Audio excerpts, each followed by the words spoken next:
কাল চলে গিয়েছিলাম মধ্যমগ্রাম ফুড ফেস্টিভ্যাল, যেটা হচ্ছে নিউ বয়েজ গ্রাউন্ড বঙ্কিমপল্লীতে। ফুড ফেস্টিভ্যাল মানেই যেটা হয় প্রচুর খাবারের সম্ভার, প্রচুর ফুড স্টল বসেছিল। সেটাই আমরা দুজন ঘুরে ঘুরে দেখছিলাম, আর নিজেদের মধ্যে যে কী কথা বলছিলাম সেটা আর শোনাতে পারছিলাম না এত আওয়াজে, কারণ ফাংশনও হচ্ছিল সেখানে। প্রচুর স্টলের মধ্যে ছিল হচ্ছে পিঠে পুলি, phuchka, papri chaat, fish item, chicken item. এটা খুব একটা ইউনিক লেগেছিল, যেটা খেজুরের রস থেকে ওখানেই গুড় বানিয়ে দিচ্ছিল। এটা দেখে আমার তো খুবই নতুনত্ব লেগেছে, এবং ওখান থেকে কিনেওছি আমরা গরম গরম অনেক আইটেম। এখানে যে মাটির উনুনগুলো তৈরি করেছিল সেটাও খুব ইউনিক ছিল, আমার দেখা প্রথমবারই সেগুলো। এরপর চলে গিয়েছিলাম আমরা ফাস্টফুডের আইটেমে, যেখান থেকে আমি ট্রাই করেছিলাম একটা লোটে ফ্রাই।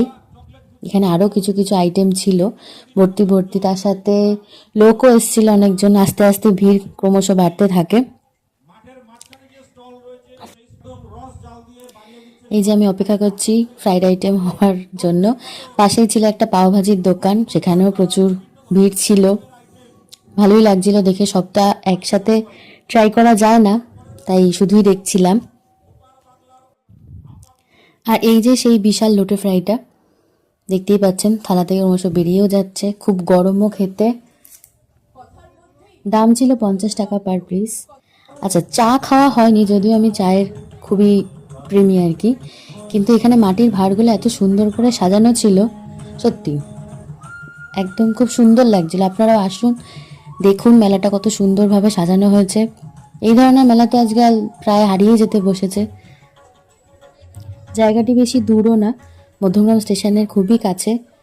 মধ্যমগ্রাম কালীবাড়ির ঠিক উল্টো দিকের গলিতেই একটু ঢুকলেই দেখতে পাবেন। আপনারাও আসুন, আশা করি এখনও 3-4 দিন চলবে।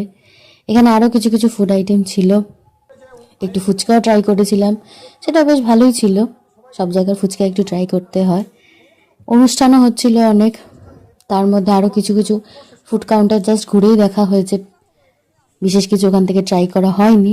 আর একটা জিনিস ট্রাই করেছিলাম এই যে এই ফুড স্টলটিতে, চিকেন ব্রেস্ট, যেটা ভালোই লেগেছিল খেয়ে। বেশ মোমোর চাটনি দিয়ে ঝাল ঝাল সসটা লাগছিল, আর সাথে মেয়োনিজ ছিল। 40 টাকা করে পার পিস, আর যদি তুমি 3টে নাও তাহলে 100 টাকায় হয়ে যাবে। এই যেখানে আমি বলছি খুবই গরম, খেতে পাচ্ছি না, কিন্তু না, শীতের রাতে তো এইসব খেলেই মজা বেশি। তো বেশ ভালোই লাগলো। আর বাচ্চাদের জন্য একটা সেই মিকি মাউস বেলুন ওগুলো বসেছিল।